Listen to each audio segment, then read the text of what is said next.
이 시간 저희들이 하나님의 말씀을 붙들고 아버지 앞에 예배하게 하심을 감사드립니다. 아버지 하나님, 이 시간에 저희가 과학적인 증거들을 통해서 연대기를 살펴보고자 합니다. 사람들은 합리적이고 이성적인 생각을 통해서 점점 성경을 믿으려 하지 않는 경향들이 생겨납니다. 하나님, 저에게 주신 지혜를 통하여서 하나님께서 주신 이 과학적인 증거들을 통해서 하나님의 말씀을 참으로 하나님의 말씀으로 진리의 말씀을 믿을 수 있도록 은혜를 부어 주옵소서. 모든 순서 통하여 오직 하나님만 높아지시기 원하오며 우리 구주 예수님 이름으로 기도 올립니다. 아멘. 네, 반갑습니다. 사랑합니다. 네, 저는 사람이 좋습니다. 여러분들 만날 때마다 참 정말 반갑습니다. 오늘은 성경연대기와 과학적 연대라는 제목으로 말씀을 나누볼까 합니다. 본문 말씀은 창세기 1장 5절, 1장 14절, 19절 말씀, 창세기 5장 15절에서 17절 말씀 세 부분을 가지고 살펴보고자 합니다. 1장 5절 말씀, 하나님께서 빛을 낮이라 부르시며 어둠을 밤이라 부르시니라. 그 저녁과 아침이 첫째 날이더라. 이렇게 말씀하시죠. 여기서 보면 하나님께서 그 저녁과 그 아침이 첫째 날이다 이렇게 말씀하시면서 요 앞에 이 저녁과 아침의 의미를 설명하시는 설명을 붙여주셨습니다. 빛을 낮이라 부르시고 어둠을 밤이라 부르신 바로 그 저녁과 아침이라는 말씀이죠. 그래서 어떤 긴 다른 기간이 될 수 없고, 여기서 말하는 저녁이라 하면, 아침이라 하면 바로 밝으면 낮이 되고 어두우면 밤이 되는 그 저녁과 아침이다 이렇게 말씀하시죠. 또 1장 14절 말씀, 19절 말씀을 보면 하나님께서 이르시되 밤에서 낮을 나누도록 하늘의 궁창에 광채들이 있고 또 그것들을 표적들과 계절들과 날들과 해들을 나타내라. 그 저녁과 그 아침이 되니 넷째 날이다 이렇게 말씀합니다. 성경은 이렇게 기록해 주셨습니다. 이 안에는 보면 이 하나의 문단을 이루고 있는데 밤, 낮, 또 계절, 날, 해라고 하는 시간 단위들이 등장하죠. 그러면서 이 시간 단위들과 함께 한 문단 내에서 저녁이라고 하는 시간과 아침이라고 하는 시간이 또 등장을 하고 이게 넷째 날이라고 말씀합니다.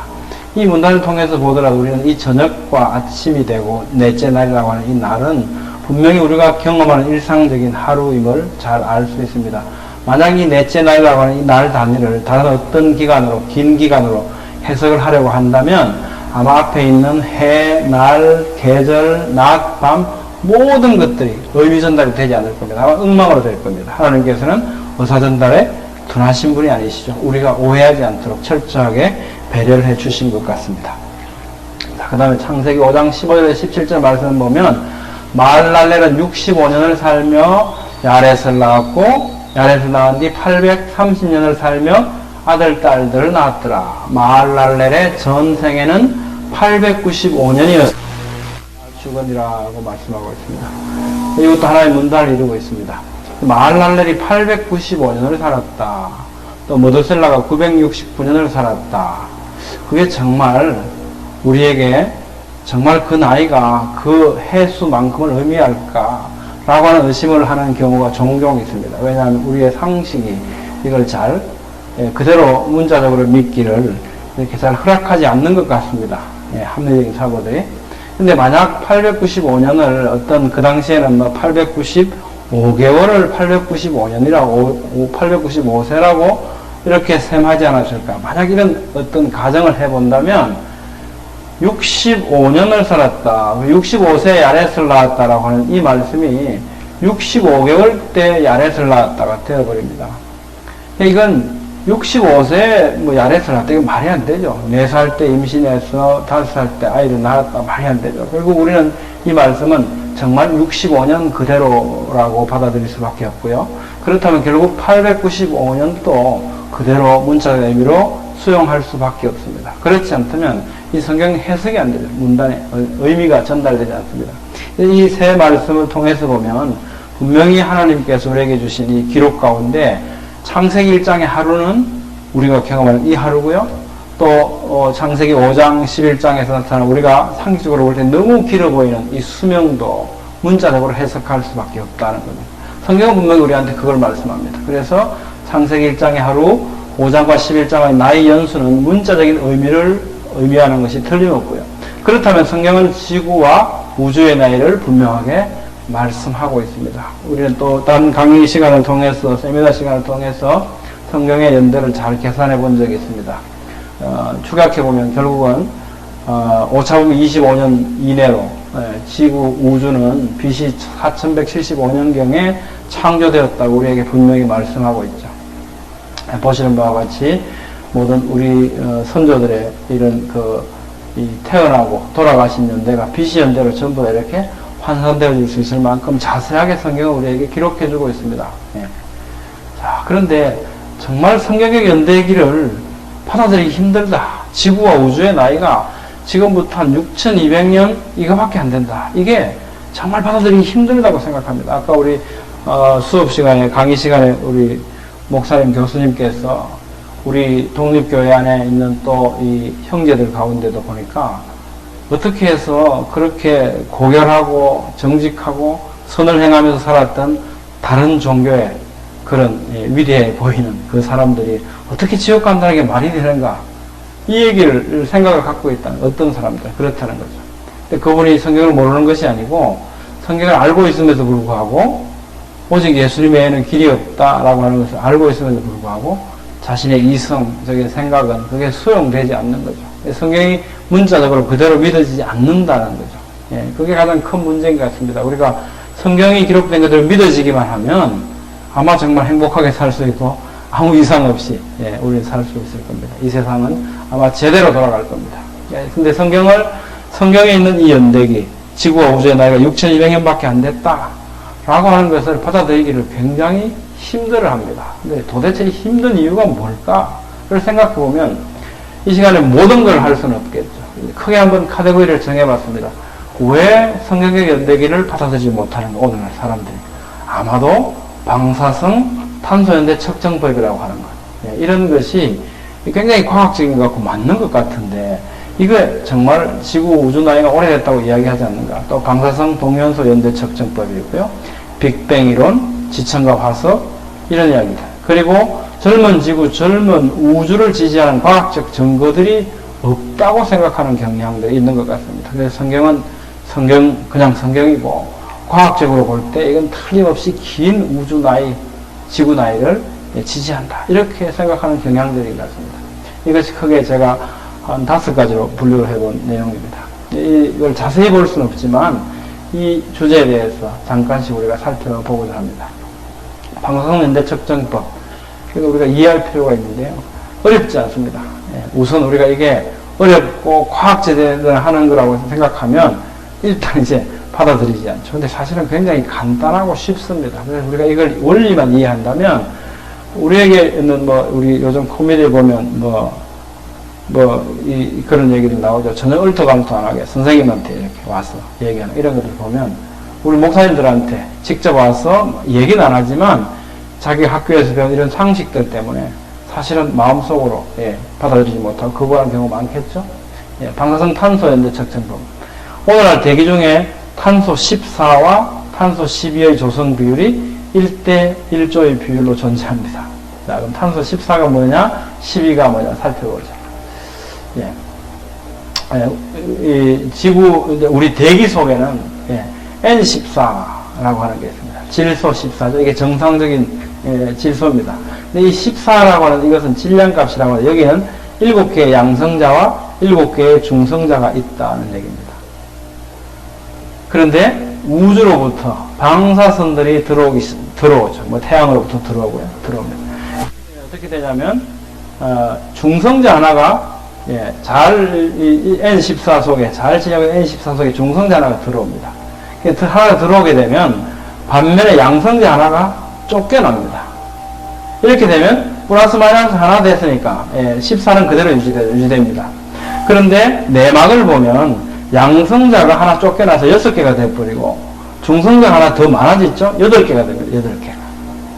그렇게 해서 얘가 14는 14죠. 14는 14인데 이 물질의 이 화학적인 성질은 양성자 수에 의해서 결정됩니다. 그러니까 양성자가 6개가 되면 이게 탄소가 되거든요. 그래서 14는 14인데 성질은 탄소가 됩니다. 그래서 이걸 방사성 탄소라고 얘기합니다. 원래 정상적인 탄소는 C12죠. 양성자 6개, 중성자 6개. 근데 얘는 양성자가 6개라서 탄소이긴 한데 중성자가 6개 아니라 8개거든요. 그래서 이게 방사성 탄소라고 합니다. 이렇게 되면 방금 말씀드린 바와 같이 원소 화학적 성질이 양성자 수에 의해서 결정되기 때문에 탄소 성질이 된다. 이 탄소를 방사성 탄소라고 하고 C14 이렇게 표기를 합니다. 오늘날 대기 중에는 C14 이렇게 만들어진 C14 비정상적인 탄소와 통상적으로 있는 탄소 C12, C12는 양성자 6개, 중성자 6개라고 말씀드렸죠. 이 조성 비율이 1대 1조입니다. 비정상적인 게 굉장히 희박하죠. 사실 1조 중에 하나니까.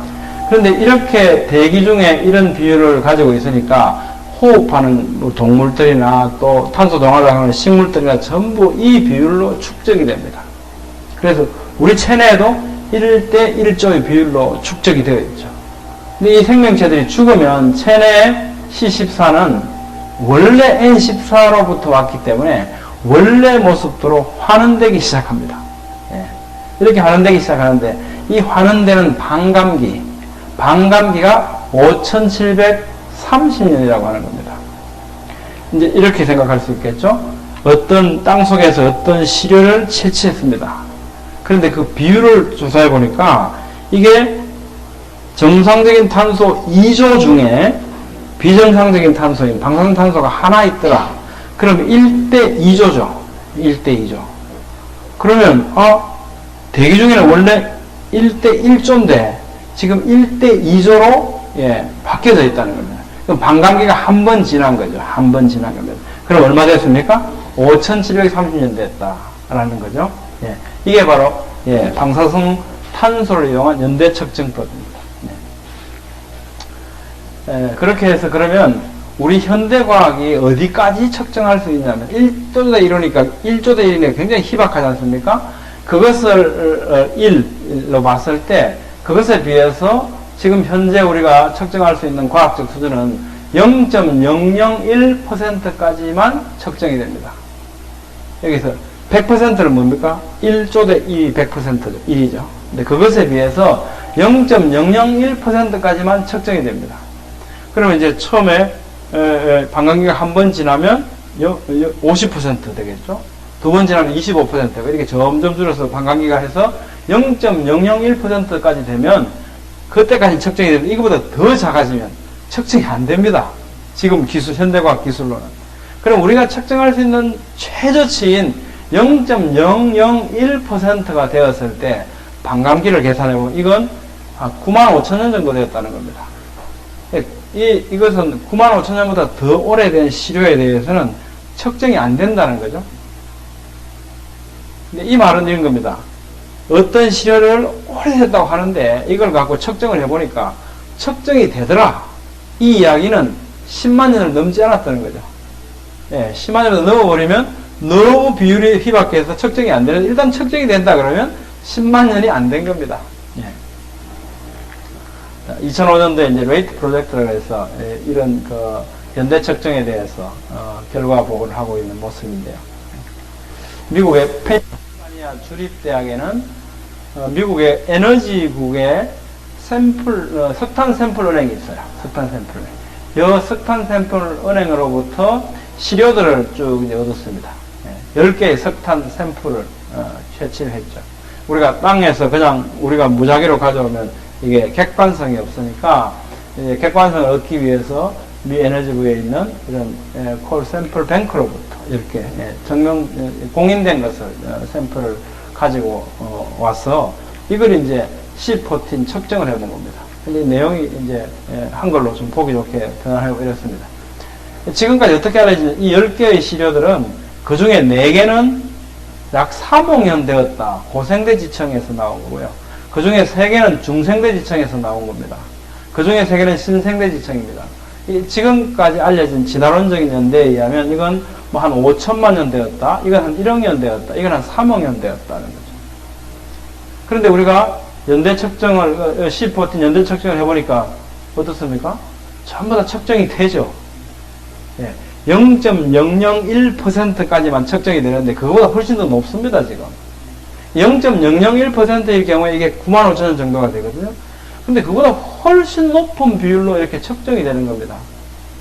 이건 무슨 얘기냐면 C14 데이팅을 해보니까 이게 뭐 3억 년이 아니고 전부 다 수만 년을 넘지 않는다는 겁니다.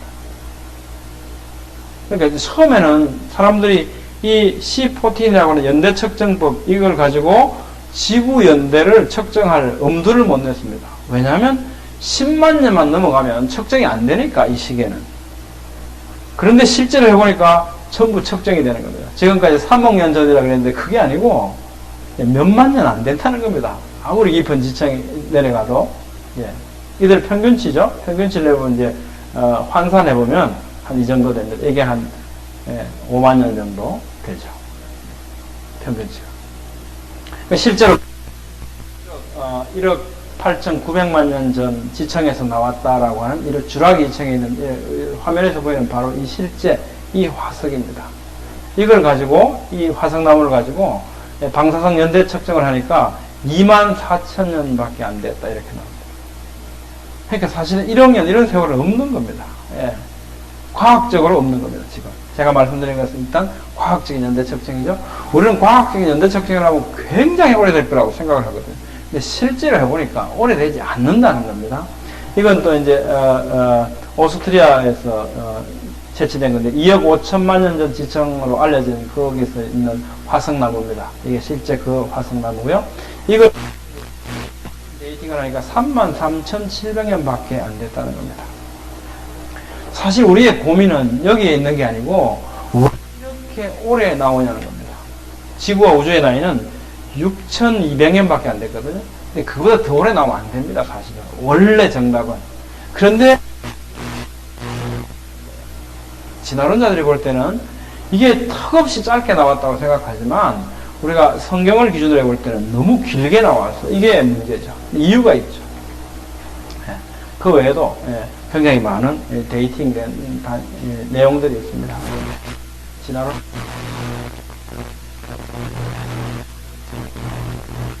C14 동위원소가 측정이 됩니다. 이렇게 측정된다는 것은 10만 년이 안 된다. 안 되죠.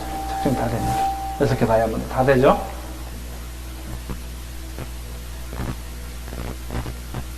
보니까 이게 19,000년으로 말씀드린 같이 왜 이렇게 오래 나오냐가 사실은 고민입니다. 지구 자기장은 계속해서 감소해 왔다라고 하는 연구 결과가 발표됩니다.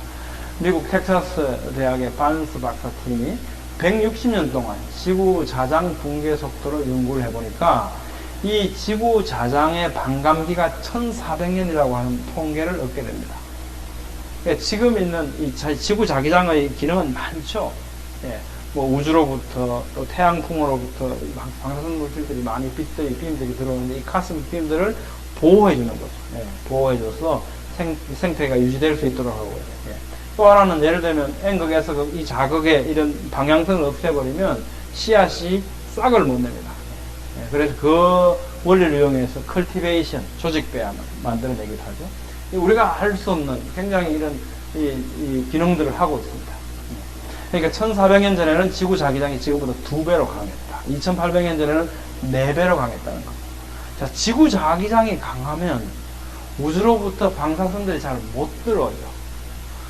우주로부터 방사선이 잘 못 들어오면 C14이 잘 안 만들어지죠.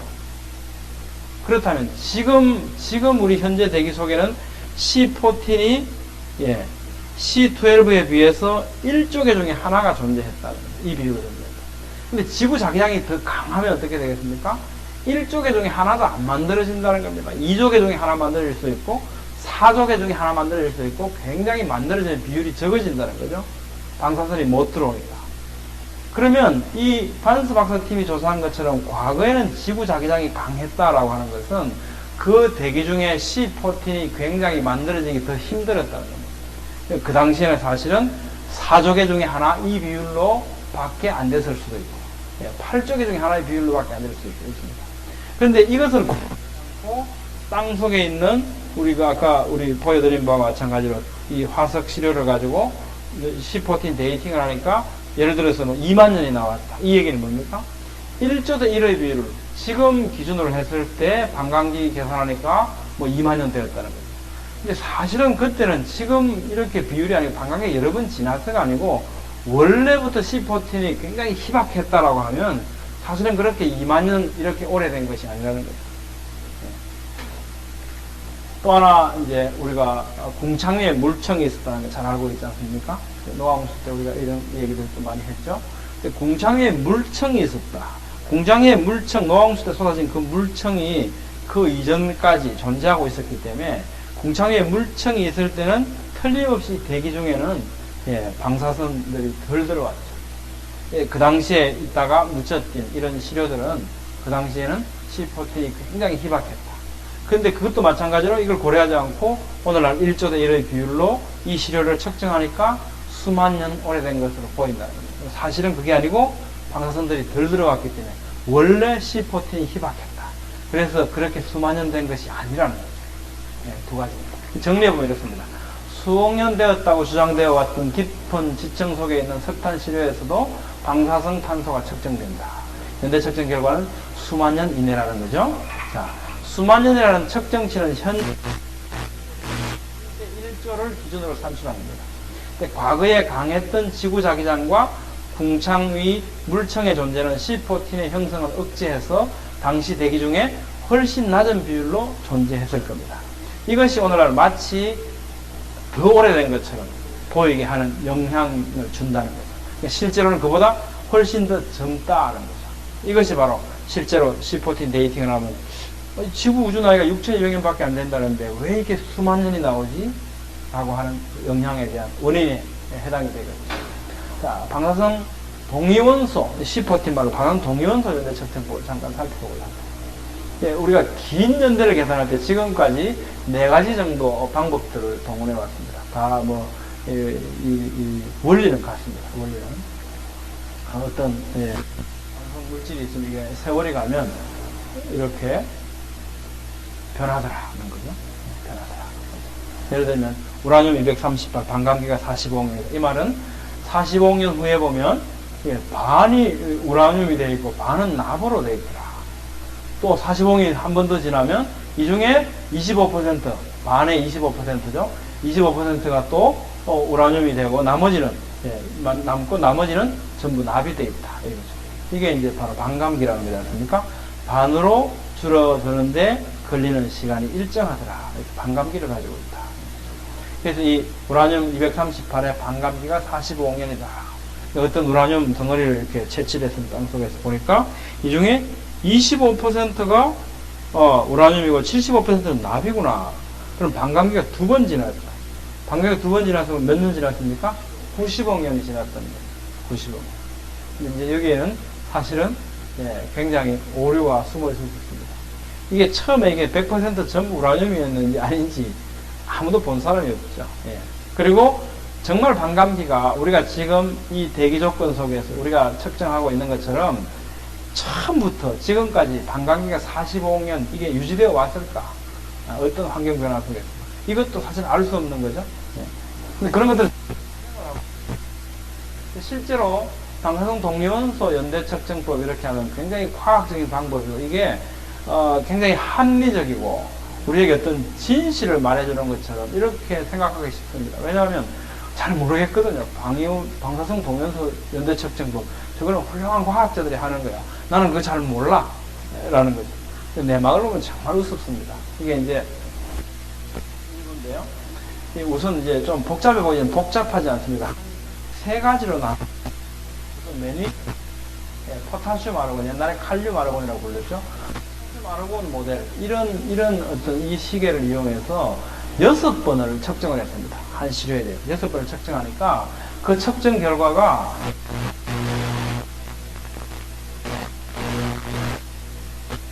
결과를 보여줍니다. 자, 이걸 시료를 하나 뜯어왔습니다. 이 양석을. 그래서 이걸 6도막을 냈습니다. 6도막. 그래갖고 이걸 포타슘 아로곤 방법을 한번 측정했습니다. 예, 또 오류가 있었으니까 그 다음 걸 또 측정했습니다. 6번을 해보니까 이게 할 때마다 차이가 너무 많이 나요. 얼마나 나오냐면 어떤 때는 10만 년이라고, 어떤 때는 1700만 년입니다. 몇 배죠 이게 도대체? 몇 배 차이가 납니까 지금? 10배, 20배, 10배, 100배, 한 1000배 차이가 나죠. 1000배. 이게 1000배 빠르게 가기도 하고 1000배를 천천히 가기도 하는 시계가 도대체 시계입니까? 이런 결과를 우리에게 보여줍니다. 그 다음에 이거 한번 보시죠. 여기는 뭐 이거 이제 맨 위에 있는 이걸 가지고 맨 위에 이 글자가 요즘 확대해 놓은 겁니다. 위에 있는 요 시료를 가지고 측정한 겁니다. 요 시료를 아까 같은 방법으로 6개의 걸 한번 해봤죠. 이번엔 그게 아니고 요 시료를 다른 방법으로 해봅니다. 다른 방법. 미디움 스트론튬 방법이라고 하는 이 방법을 가지고 이것도 마찬가지로 방사선 동위원소 연료 측정법입니다. 이 방법을 12억 7천만 년에서 13억 9천만 년이 지났다라고 측정치를 보여줍니다.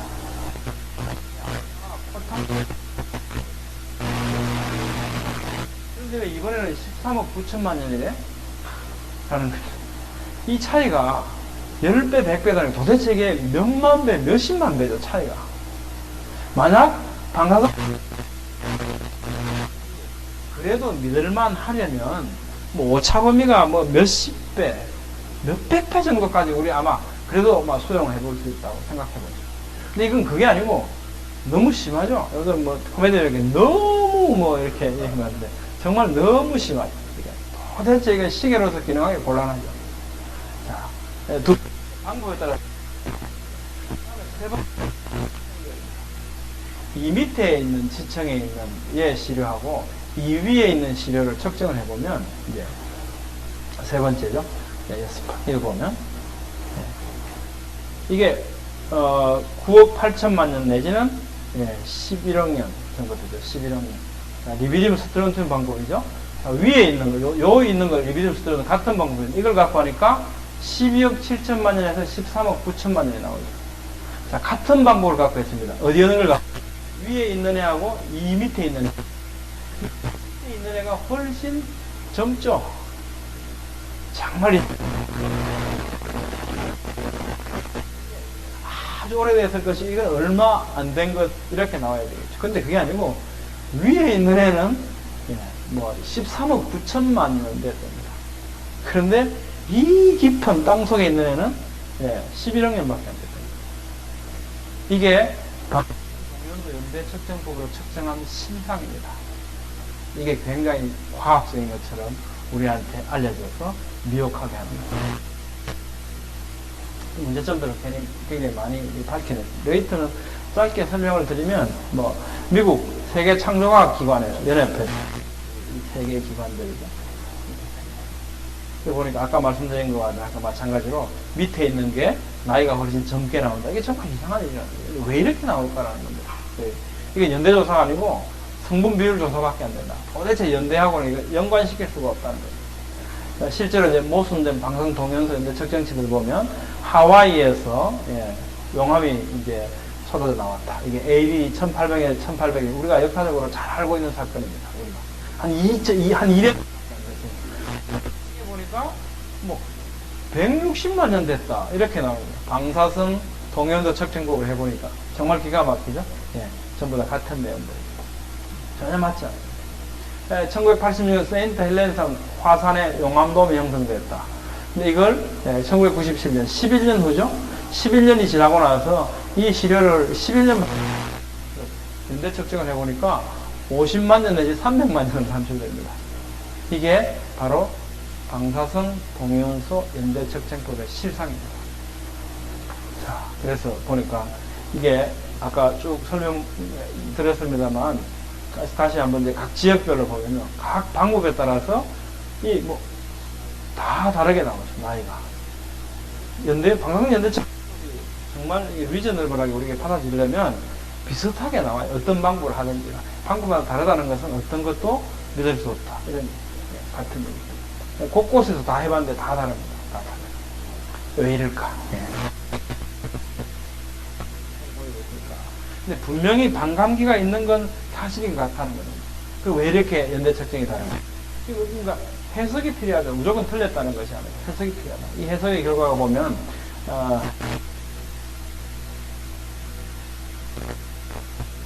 분열, 핵 분열이 15배 이상 가속될 수도 있다는 겁니다. 이게 어떤 환경에 따라서. 네.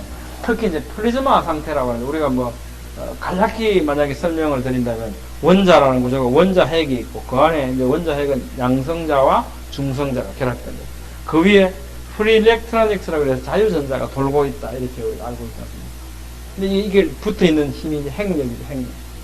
그런데 이 자유전자가 이게 전자가 나가버린 상태를 프리즈마 상태라고 합니다. 이 안에 있는 핵이 분열해서 나가려 그러면 그 핵력을 뚫고 나가야 되는데 그래 핵 분열이라고 하거든요. 근데 앞에 있는 돌고 있는 전자가 없어져 버린다. 그럼 막 빠져나갈 수 있다는 겁니다. 그래서 10억 배 이상 가속될 수 있다. 속도가. 정리해보면 방사성 물질들의 붕괴 속도가 항상 일정한 것이 아니라 조건에 따라서 붕괴율은 극심하게 달라진다는 것이 실험입니다. 방사성 동위원소 연대 측정기들이 방법에 따라 다르게 나타나는 현상은 격변적인 환경 변화를 겪었던 것 같아. 그래서 그 당시에 붕괴율이 가속되어진 결과인 것 같아. 왜냐? 그 격변적인 어떤 환경 변화를 겪게 되면 그 방사성 이제 탄소 다시 방사성 동위원소 측정 방법들이 여러 가지 방법들이 있다고 그러지 않습니까? 그 방법마다가 받는 영향이 달라지는 거죠. 그 환경에 받는 영향이. 그래서 그 환경에 로 인한 영향이 달라지기 때문에 그 영향의 크기에 따라서 여러 가지 모습을 보여주는 거죠. 그 다음에 이제 빅뱅 이론 한번 살펴보죠. 빅뱅 이론. 멀리 보이는 낯선 하늘의 존재. 낯선 하늘은 이쁘죠? 그렇습니다. 근데 은하의 중심으로부터 3,000광년 떨어진 애하고 은하의 중심으로부터 6,000광년 떨어진 애를 속도를 측정해 봤습니다. 속도를 측정해 봤더니 안에 있는 애가 밖에 있는 애보다 3배로 빠르게 회전한다는 것이 측정되죠. 자, 그러면 우주에는 은하, 이 스피럴 은하 이런 모습들을 많이 보여주는데 이게 이렇게 팔이 이쁘게 이렇게 보여지는 이런 모습이 도대체 유지될 수 있을까? 이 상태로. 여기 있는, 안에 있는 게 천천히 돌고 밖에 있는 게 빨리 돈다면 그 비율을 맞춰서 돈다면 아마 오래도록 유지가 되겠죠. 근데 안에 있는 게 지나면 어떻게 해요? 모양이 흐트러질 겁니다. 그래서 뿌연 안개처럼 되고 말겠죠. 안개치를 계산해 보니까 결국은 수백만 년만 지나도 이런 모습은 유지될 수 없다. 이게 가장 큰 힌트입니다. 우리 빅뱅 이론이라고 하는 거, 그죠? 어떤 137억 년 전에 한 점에서부터 모든 게 큰 폭발이 있었고, 그것으로부터 계속 은하들이 멀어져 갔다는 게 이제 그지 않습니까? 왜 137억이냐? 지금 멀어가는 속도를 거꾸로 환산해 가는 거죠. 그러니까 137억 년 전으로 거슬러 가니까 다 한 점에 모이더라. 그래서 우주의 나이는 137억 년. 이게 이제 간략하게 말씀드리면 이 빅뱅 이론이라는 거고, 그래서 우주의 나이 137억 년 이렇게 얘기를 하거든요. 그런데 아직도 이런 낯선 하늘이 아무리 먼 곳이라도 이런 게 측정이 된다는 거죠. 보인다. 실제로 이제 허블 망원경 갖고 관측한 이 모습인데요. 이게 2600만 광년 떨어진 모습이고 1억 600만 광년 떨어진 모습입니다. 그럼 이론적으로 이런 겁니다. 2600만 광년 떨어졌다는 것은 이 모습은 지금 우리 눈에 관측된 이 모습은 이 은하의 2600만 년 전의 모습입니다. 왜냐하면 거기서부터 여기까지 오늘 2600만 년이 걸렸거든요. 자, 1억 600만 광년이 걸렸다는 것은 1억 600만 광년 떨어졌다는 것은 이 은하의 1억 600만 년 전의 모습입니다. 왜냐하면 이 빛이 우리한테 오는데 1억 600만 년이 걸렸다는 거 이론적으로 그렇습니다. 그러면 이 은하와 이 은하는 근 얼마쯤 됩니까? 한 8천만 년의 갭을 갖고 있죠. 8천만 년의 갭을 갖고 있죠. 근데 결국은 이 얘기를 해야 됩니다. 이 은하가 8천만 년이 지났는데도 불구하고 이런 모습을 유지한다는 겁니다. 근데 아까 우리 같이 실제로 조사를 해보면 어떻습니까? 수백만 년만 지나도 이 은하의 모습을 유지될 수 없다 그랬지 않습니까? 그런데 이게 8천만 년 차이가 나도 이런 모습을 유지한다는 것은 뭡니까? 8천만 년이 지났을 리가 없다는 거죠, 사실은. 8천만 년이 그렇게 떨어진 게 아니라는 겁니다. 수백만 년만 지나면 팔은 모두 풀어져서 안개처럼 되어 있어야만 할 것 같은데, 아직도 이렇게 아름다운 은하의 팔, 이게 뭐냐? 이해가 안 된다. 더구나 1억 년 이상 나이의 차이 나는 은하의 모습이 어떻게 이렇게 동일해 보일까? 똑같은 모습일까? 이 얘기는 뭡니까? 결국 이런 나이 차이가 아니라는 겁니다. 이 이야기는 그렇게 오랜 세월 동안 멀어져 간 것이 아니라는 겁니다. 예, 과거의 모습이 아니라는 겁니다. 예, 빅뱅, 이렇게 오랜 차이 가진 모습들, 일 수가 없다. 그러니까 그렇게 멀리 떨어져 있는 걸까? 알 수 없습니다. 사실 우주에 대해서 지금은 우리는 아무것도 모른다고 말해야 됩니다. 그런 것은 그런 전의 모습은 아니다. 예, 이걸 확실히. 빅뱅 반대 과학자들 많이 있습니다. 그 중에 제프리 버비지라고 하는 사람이 좋은 우리가 이야기를 하나 했는데요. 이런 인플레이션 현상, 빅뱅이 일어나서 막 퍼져나가고, 이건 정말 임의로 만들어진 거다. 과학의 역사에서 보여지듯이 우리의 후손들은 왜 이 이론이 그렇게 인기가 있었는지 이해하지 못할 거다. 정말 말이 안 된다는 겁니다. 오늘 우주는 은하 모습들만 보더라도 빅뱅에 의해서 백수십억 년 오랜 기간 동안 멀어진 결과 아니면 확실히 알 수 있습니다. 우주의 광대함, 이거는 빅뱅 이후 긴 시간의 흐름에 의해서 설명된 게 아니고 현재로서 오히려 신비스럽습니다. 아무것도 아는 게 없어요. 지천과 화성을 봅니다. 지천이 사이도 오래됐을까? 우리 그전에도 한번 본 적이 있는데, 이게 캐나다 브리티시 콜롬비아 남부의 설리반 강 지역의 석곡입니다. 수백 메타 되죠. 이런 석곡 지형들이 전부 돌덩어리입니다. 거대한 돌덩어리. 근데 돌덩어리들이 어떻게 해요? 아주 부드럽게 휘어져 있습니다. 만약 이 지층, 이 밑에 지층과 이 위에 지층, 이 지층이 쌓였는데 오랜 시간이 흘렀다라고 한다면, 이게 쌓이는 동안 이건 오래전에 수백만 년이 흐르면서 단단한 돌이 되어 있어야 될 것이고, 이거는 쌓이고 있는 상태여야 되겠죠. 압력을 받는다면 이게 부드럽게 휘어질 수 있지만 이것은 딱딱하게 깨져야 됩니다. 그런데 이 두꺼운 지층들이 전부 부드럽게 휘어졌다는 것은 뭘 의미하냐면, 거의 동일한 시간대에 이 지층들이 쌓여서 다 함께 물렁물렁한 상태에서 압력을 받았다는 거죠. 밑에 지층과 위에 지층 나이 차이가 없다는 것을 우리에게 보여줍니다. 고군산 열도에 우리나라의 이런 해안들에서 부드러운 석곡 모양을 보여줍니다. 진화론에 의하면 사람은 초기 인류는 홍적세, 지금부터 한 300만 년 전쯤에 출현했다. 그 이전에 사람은 존재하지 않았다는 거죠. 근데 공룡은 6,500만 년 전쯤에 멸종했다, 이렇게 말합니다. 그런데 3억 년 전 지층이라고 알려진 그 지층 속에서 이런 게 나옵니다. 이게 누가 만들었을까? 이때는 공룡도 출현하기 전이죠. 3억 년 전이면. 그러니 도롱뇽이 이거 만들었다. 이런 얘기입니다. 그러니까 이것이 지층이었는데, 지층을 보면 굉장히 오래된 것 같다. 전혀 진화론 그 자체에서도 모순에 봉착합니다. 이런 세 가지. 또 이것도 1억 4천만 년 됐다라고 하는 지층 속에 이런 화석화된 새망치가 나옵니다. 사람 이건 1억 4천만 년 지층에서 나온다. 말이 안 맞죠? 안 맞죠? 결국은 이 지층의 나이는 전혀 믿을 수 없다는 겁니다. 진화론 자체에서 보더라도 전혀 믿을 수 없습니다. 진화론 1천만 년 전 지층에서도 사람 손가락 이런 화석이 나옵니다. 사람의 화석은 왜 잘 안 나오냐 이러면서 어떤 분들은 많이 질문하는데, 실제로 이렇게 4천만 년 지층 속에서 사람의 유골들 나와요. 다 파버리면 안 믿으니까 파는 중간에 지금 이렇게 전부 다 조사해서 알려졌죠. 도로되고 있죠. 사람의 유골. 이게 1억 4천만 년 전 지층으로 알려진 지층입니다. 이 지층은 1억 4천만 년이 안 됐거나 사람은 1억 4천만 년 됐다거나 이래야지 맞겠죠? 아무것도 자가당착이 빠져요. 이게 시들이 북쪽을 전에 여러 지층을 뚫고 나무가 한 그루 써 있어요. 만약에 진화론적으로 보면 이게 굉장히 수백만 년, 수천만 년 흘러야 되는데 나무가 이렇게 수천만 년 동안 있다. 믿어지지 않죠?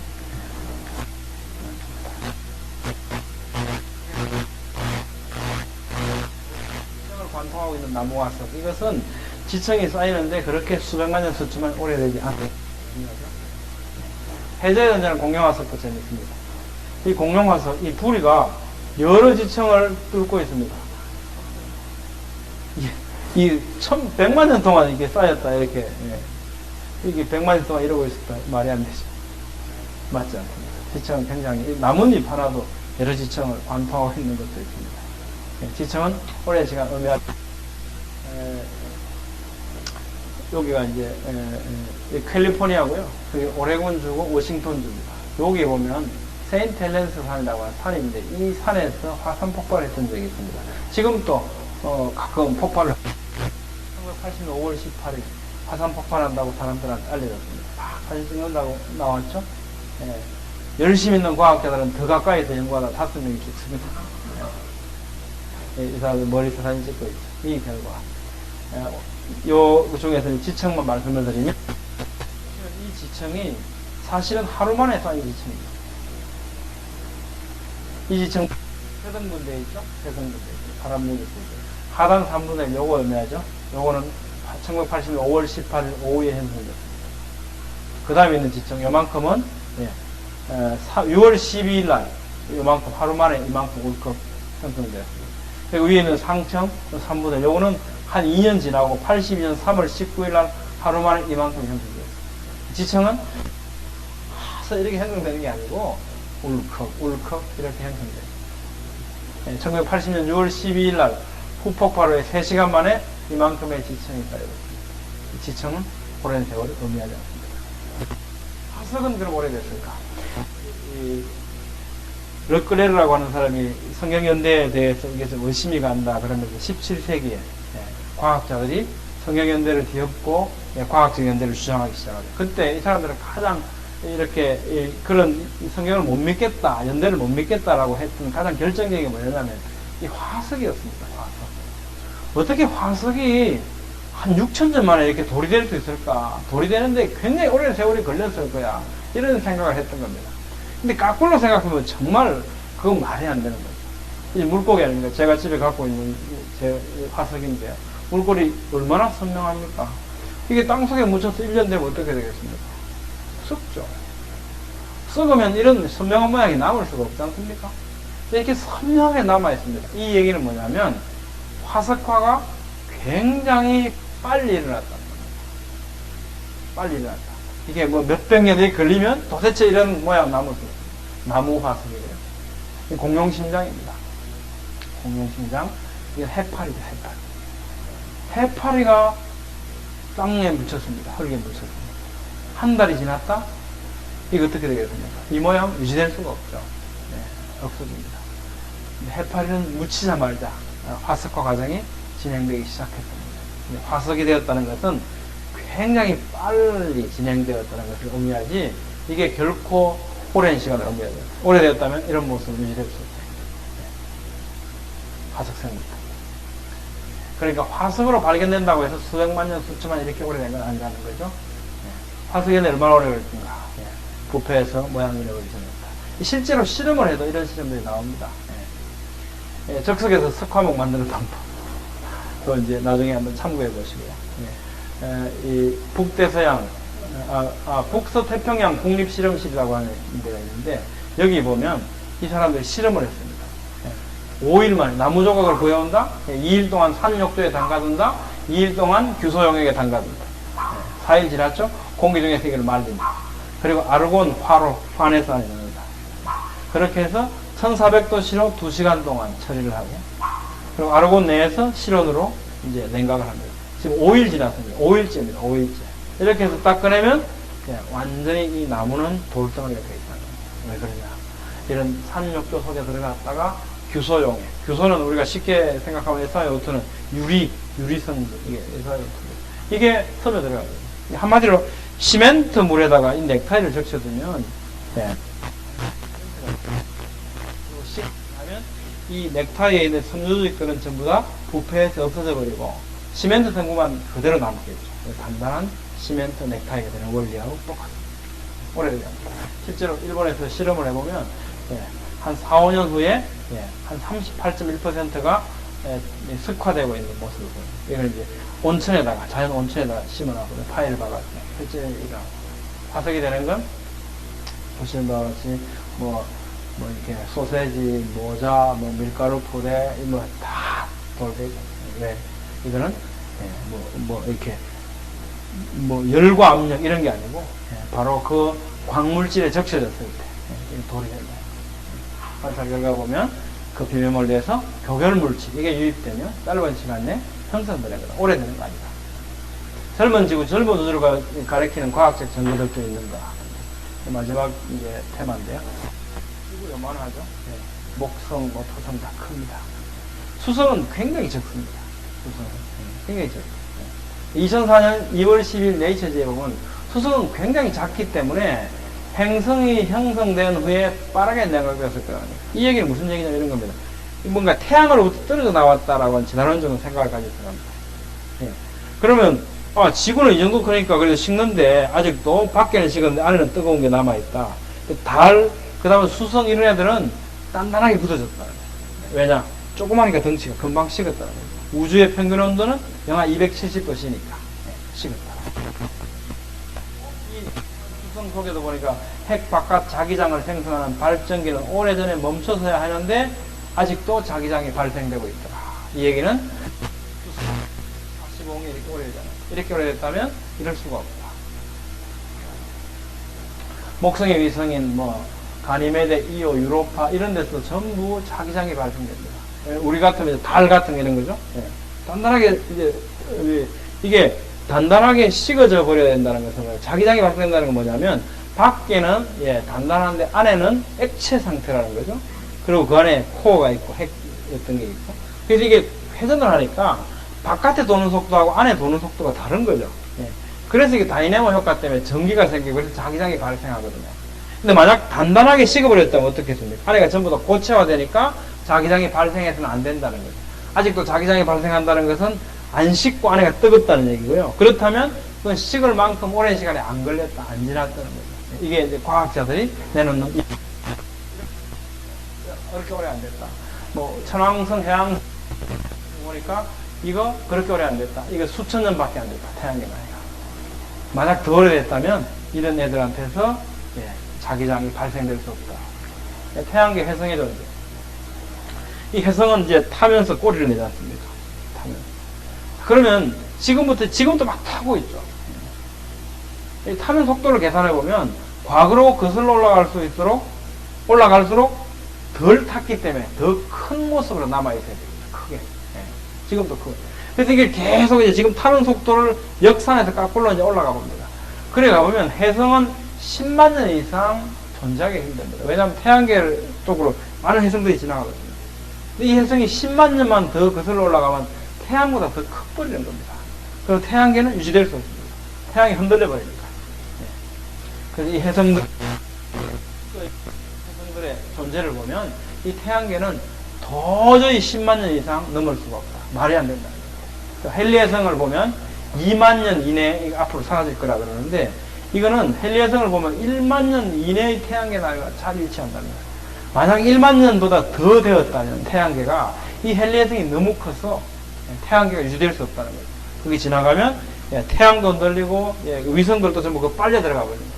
유지될 태양의 수축 현상도 마찬가지로 태양의 지름이 1세기에 약 0.1% 줄어들고 있습니다. 장작, 불 때면 줄어들지 않습니까? 똑같은 원리입니다. 태양 점점 줄어들죠. 현재 비율대로 과거에도 태양이 수축했다면 불과 200년 전만 하더라도 태양이 너무 커서 지금 계속 줄어드니까 과거로 올라가면 점점 더 컸겠죠? 200만 년까지 올라가면 지구 표면하고 닿아버린답니다. 태양이 너무 컸어요. 이거 말이 안 되죠, 도대체. 근데 실제 태양 나이는 10만 년 이상 될 수가 없다는 거예요. 왜냐하면 10만 년까지만 거슬러 올라가도 태양은 너무 큽니다. 너무 뜨거워요. 지구하고 가까워서. 지구는 부글부글 끓고 있어야 됩니다. 아무것도 살 수 없는 그런 존재가 되는 거예요. 그래서 이 태양계 나이, 이건 아무리 봐도 10만 년 이상 될 수 없다. 태양의 헨리 혜성을 보면 얼마밖에 안 된다고요? 1만 년입니다. 1만 년입니다. 더 이상 될 수 없다. 빅뱅과 모순된 우리 상식으로 생각해도 알 건데 뻥 터져서 되었다면 한 방향으로 힘이 가요. 벡터 우리 잘 알지 않습니까? 중학생만 해도. 근데 이게 어떻게 정교한 속도로 돌고 위성이 또 돌고 공전하고 이런 어떤 이 정말 신묘망측한 이런 어떤 운동 에너지들을 보면 빅뱅에서 뻥 터졌다는 게 말이 안 돼요. 또 우주 질수도가 지금 또 너무나 높다는 거죠. 엔트로피 우리 이런 얘기 많이 들지 않습니까? 오래되면 점점 옷이 낡아지고 무질서해지는데 우주는 지금도 너무나 정교하다는 겁니다. 예. 대폭발 이론은 질서가 없고 균질한 상태, 즉 무질서로부터 출발을 합리화해야 되기 때문에 이건 어떻게 뻥 했던 게 점점 무질서해지는데 그게 아니고 너무나 정교하게 돌고 있는 거죠. 도대체 이건 말이 안 된다. 빅뱅은 말이 안 된다. 우주의 연대 결정해주고 있는 빅뱅 우주를 관찰할수록 정교하게 설계되어 있음을 알 수 있고요. 지금도 아주 질서정연하게 움직이고 있다. 이 말은 우주의 나이가 매우 젊다는 이제 결론입니다. 과학은 수십억 년에서 수천 년 얘기까지 다양한 연대를 내놓습니다. 이 얘기는 무슨 얘기냐면 모르겠다는 얘기입니다. 예, 과학은. 근데 우리는 어떻게 생각합니까? 과학은 긴 연대를 말해준다 이렇게 생각하고 있는 거예요. 전혀 그렇지 않습니다. 과학은 점점 짧은 연대를 말해줍니다. 그렇지만 정답에 이럴 수 없습니다. 왜 그렇습니까? 과거의 상태를 알 수가 없는 겁니다. 우리는 노화홍수라는 격변을 겪었고요. 홍수 이전에 어떤 상황에 어떤 대기 조건인지 알 수 없습니다. 과학과의 대학. 요게 이제 그러면 왜 과학적 연대와 우리 성경 연대를 어떻게 설명할 것인가? 라는 겁니다. 과학적 연대 측정의 한계. 아까 말씀드린 것처럼 동일 과정에서 우리가 태양의 나이가 그거밖에 안 된다. 뭐 해성을 보니까 이랬다는 것 어떻습니까? 동일 과정을 가정하고 한 얘기죠. 지금처럼 해성이 불타왔다면 라는 겁니다. 지금처럼 태양이 수축되어 왔다면 근데 그 비율은 아무도 모르는 거죠, 사실은. 그 가정 자체가 가정에 불과합니다. 가정이 맞는지 안 맞는지는 아무도 모릅니다, 사실. 레이드 프로젝트에서도 아까 뭐 우리가 잠깐 살펴봤습니다만 지구 우주 생성 연대가 굉장히 짧다는 것들을 많이 보여줬지만 그것이 진짜 우주 생성의 연도는 아니라는 겁니다. 우리 손년대요. 이 아이 성장 속도 한번 보시죠. 얘가 2008년 10월 7일 날 5주경 되었을 때 0.28cm였습니다. 태아 몸 있는 거죠. 예. 근데 얘가 2005년 5월 19일 날 태어났죠. 예, 출생 당시 몸무게가 이렇게 키 53cm. 자, 2008년 10월 7일에 0.28cm였는데 7개월 만에 이걸 우리가 데이팅을 한 겁니다. 데이팅 해보면 그러니까 7개월에 50cm, 1개월에 얘가 그러면 1년이면 84cm를 자라겠구나. 그럼 얘가 10살이 되면 8m 40cm가 되겠구나. 이런 거죠. 어떻습니까? 이게 동일 과정적 가정을 했기 때문에 우주의 연대도 지구의 연대도 전부 다 동일, 우리가 짧은 기간을 특정해 봤습니다. 이걸 갖고 계속 이랬던 것처럼 나이가 얼마 됐다 이렇게 얘기하는 거죠. 정말 어리석죠. 네. 네. 전혀 그렇지 않습니다. 다릅니다. 성장 속도가 영 다르죠. 네. 이렇듯 동물, 사람, 뭐 식물 성장 속도 다 다르죠. 지구 우주의 변화 속도도 균일하지 않습니다. 다르죠. 네. 지구 자기장 감소 150년 동안 10% 감소됐다면서 향후 1500년에서 2000년 사이에 자기장이 소멸될 거다. 만약 이 말이 맞다면 어찌 됩니까? 이때 지구 종말을 봐야 돼요. 더 이상 지구는 존속할 수 없습니다. 그런데 이렇게 계속 이런 속도로 감소할까요? 아니죠. 이거는 지금 그걸 가지고 계산해 봤을 때 이렇다는 겁니다. 네. 네. 순간 창조 우리를 그전에도 얘기했지 않습니까? 예. 어린 시절, 그럼 유아기, 태아기가 없는 아담의 출현, 이런 것들은 세상이 갑자기 완전한 상태로 시작되었다는 거예요. 과학은 그게 아니고 이 아담에게 젊은 시절이 있다고 계속 이야기해요. 이게 과학의 한계죠. 한계. 또 많이 달랐던 과거 환경을 볼 수 있어요. 남북 지역에 이런 게 있고, 이 내셔널 지오그래피에 나와있지 않습니까? 디노사우루스, 이런 공룡들이, 남극, 북극, 이런 지역에서 출토되거든요. 이게 뭘까요? 얘가 살던 당시에 남극, 북극이 이렇게 춥지 않았다는 거예요. 지금하고 환경이 엄청 달라요. 거대한 잠자리, 91cm 잠자리. 이런 잠자리 지금 살지 않죠. 근데 발견되는 건 굉장히 큰 적이 있다는 거죠, 분명히. 거대하죠, 잠자리. 거대하죠. 바퀴벌레만 쭉 합니다. 예, 우리 뭐 집에 갔는데 뭐 바퀴벌레 한 2마리 이만한 게 왔다 갔다 하면 정신이 없었던 이만한 거 존재했다. 과거에 이랬던 적이 있다는 거죠. 지금하고 굉장히 달랐던 거죠. 지구는. 이런 파라오라고 하는데 굉장히 큰 이런 포유동물들도 발견되고요. 사람의 유골도 4.8m 되는 이런 사람의 유골도 발굴됩니다. 거의 많죠. 여기 뭐 한두 군데 아니에요. 뭐 64cm 되는 발자국들 곳곳에서 발견됩니다. 거인의 발자국. 지금하고 굉장히 달랐던 점. 또 대기 환경도 굉장히 달랐다. 이게 엠버 속에 기포가 발견이 됐는데 이게 87년 타임즈에 나왔던 건데 그 당시 대기를 보면 지금보다 산소가 50% 이상 많았다는 거예요. 지금 21% 정도 탄소 농도가.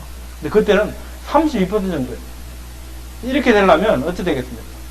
잘못하면 불도 잘 나고 막 난리 나죠? 그렇기 때문에 이렇게 유지되려고 그러면 기압이 2.2기압 정도 됐을 거다. 이렇게 해서 아마 유지됐을 거다. 이렇게 생각을 해요. 그러니까 기압도 달랐을 것 같고, 산소 농도도 달랐을 것 같고, 다 달랐다는 거예요. 근데 이걸 전부 다 우리는 모르니까, 지금 잡대를 재니까, 막 억수로 오래된 것처럼 이렇게 나타나는 거예요. 결국은, 알 수 없다는 거예요. 아까 지구자기장 변화도 살펴봤죠? 이 비율을 갖고.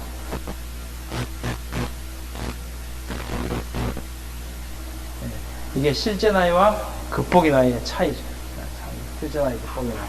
정리해보면, 아담, 태아기, 유아, 지구를 포함한 우주도 애당초 완전한 기능을 하는 성년 우주의 모습으로 창조되었습니다. 이것이 팩트입니다. 근데 과학은 이걸 이해할 수 없습니다. 어떻게 어린 시절에 없는 아담이 존재할 수 있습니까? 이건 과학이 이해하지 못합니다. 하지만 이미 지구와 우주를 균일론적인 과학적 관점으로 측정하면 극복의 나이는 아주 오래되어 보일 수도 있다. 그래서 우리는 과학을 어느 정도 이해해 줄 필요가 있습니다. 그 한계를. 그 다음에 아까 말한 내용, 그리고 동일 과정 시각으로 보는 것. 이런 것들이 전부 다 긴 시간을 우리에게 과학적으로 보면 긴 것처럼 이런 착각을 일으키게 합니다. 과학적으로 아까 다시 한번 말씀드리지만 과학적으로 본다고 해서 전부 긴 연대만 있는 건 아니고 굉장히 짧은 연대의 결과도 많이 공존합니다. 자기장 변화, 대홍수교 환경, 우리 지금 전혀 알 수 없죠. 결론적으로 이것들을 만드신 하나님만 정확히 알고 계십니다. 그러므로 정확한 하나님의 말씀인 성경에만 존재하죠. 성경은 결코 일체의 모함이 없이 6,200년밖에 안 된다고 분명하게 말씀합니다. 이게 마지막 슬라이드가 성경은 정말 짧은 연대를 말하는가? 정말 짧은 연대를 말합니다. 6,200년밖에 안 된다. 성경이 짧은 연대를 말합니다. 6,200년밖에 안 된다. 과학적 증거는 짧은 연대를 말하는가? 짧은 연대에 대한 과학적 증거들은 한계를 갖고 있습니다. 긴 연대에 대한 증거들은 더 큰 한계를 갖고 있습니다. 자기들끼리 너무 안 맞습니다. 짧은 것이 훨씬 더 과학적입니다. 우주의 크기 문제는 어떻게 해야 되는가? 모르겠다. 그것은 단지 신비로 아직은 남아있다. 우리는 모른다. 이렇게 말하는 것입니다. 이상으로 마치겠습니다. 감사합니다.